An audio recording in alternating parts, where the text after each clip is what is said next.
தமிழ்நாட்டு அரசியலில் குறிப்பாக திமுகவிற்கு எதிராக ஒரு வலுவான குரலாக ஒலித்து வருபவர் ராவுத்தர் இப்ராஹிம். தனது கருத்துக்களை சமூக வலைத்தளங்கள், விவாத நிகழ்ச்சிகள் மற்றும் பொதுக்கூட்டங்கள் மூலம் வெளிப்படுத்தி வருகிறார். திமுகவின் மீது அவர் முன்வைக்கும் விமர்சனங்கள் ஊழல் குற்றச்சாட்டுகள் முதல் வாரிசு அரசியல், தமிழ் கலாச்சாரத்தின் மீதான அலட்சியம் மற்றும் நிர்வாக திறமையின்மை வரை பலதரப்பட்டவை. சமீபத்திய சர்ச்சைகள் அவரது விமர்சனங்களுக்கு மேலும் வலு சேர்த்துள்ளன. ராவுத்தர் இப்ராஹிம் திமுகவை ஊழலின் அடையாளமாக சித்தரிக்கிறார்.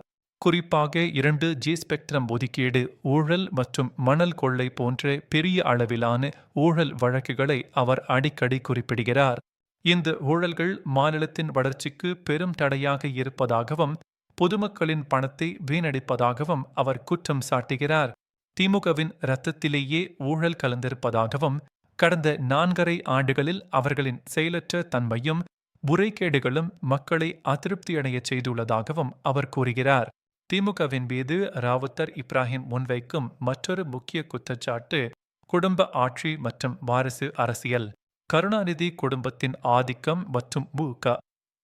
ஸ்டாலின், உதயநிதி ஸ்டாலின் போன்றவர்களுக்கு முக்கியத்துவம் அளிப்பது போன்றவற்றை அவர் கடுமையாக விமர்சிக்கிறார். பல மூத்த தலைவர்கள் கட்சியில் இருக்கும்போது வாரிசுகளுக்கு மட்டுமே முக்கியத்துவம் அளிக்கப்படுவதை அவர் சுட்டிக்காட்டுகிறார். இரு கட்சியில் ஜனநாயகமின்மையும் தகுதியற்றவர்களுக்கு பதவி வழங்கப்படுவதையும் காட்டுவதாக இப்ராஹிம் வாதிடுகிறார். தமிழ் மொழி மற்றும் கலாச்சாரத்தின் பாதுகாப்பில் திமுக அரசு தவறிவிட்டதாகவும் இப்ராஹிம் குற்றம் சாட்டுகிறார். தமிழ் மொழியை வளர்ப்பதிலும் கலாச்சார விழுமியங்களை பாதுகாப்பதிலும் திமுக போதிய அக்கறை செலுத்தவில்லை என்றும் அவர் விமர்சிக்கிறார். மாறாக கூட்டணி நலன்களுக்காகவும் அரசியல் லாபத்திற்காகவும் தமிழ் உணர்வுகளை பயன்படுத்துவதாகவும் அவர் விமர்சிக்கிறார்.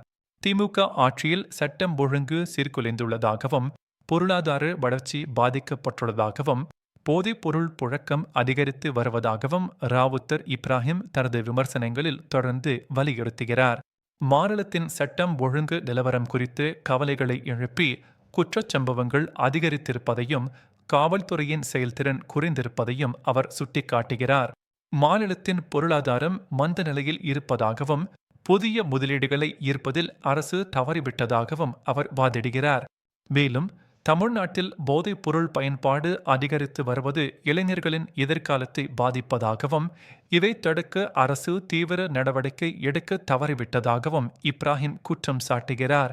ராவுத்தர் இப்ராஹிம் தனது விமர்சனங்களை சமூக ஊடகங்கள் மூலம் தீவிரமாக பரத்தி வருகிறார்.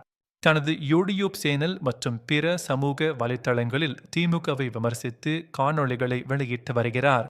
விவாத நிகழ்ச்சிகளில் பங்கேற்று திமுக பிரதிநிதிகளுடன் காரசாரமாக விவாதிப்பதுடன் பொதுக்கூட்டங்களிலும் போராட்டங்களிலும் பங்கேற்று தனது கருத்துக்களை முன்வைக்கிறார். அவரது பேச்சுகள் பெரும்பாலும் நேரடியானதாகவும் ஆக்ரோஷமானதாகவும் இருப்பதால் தமிழ்நாட்டு அரசியல் வட்டாரத்தில் பரவலாக பேசப்படுகின்றன. ராவுத்தர் இப்ராஹிமின் தொடர்ச்சியான விமர்சனங்கள் திமுகவின் செயல்பாடுகள் மீது ஒரு குறிப்பிடத்தக்க தாக்கத்தை ஏற்படுத்தியுள்ளன. அவரது விமர்சனங்கள் பொதுமக்களிடையே விழிப்புணர்வை ஏற்படுத்தி அரசியல் கட்சிகளின் பொறுப்பு கூறலை வலியுறுத்துகின்றன.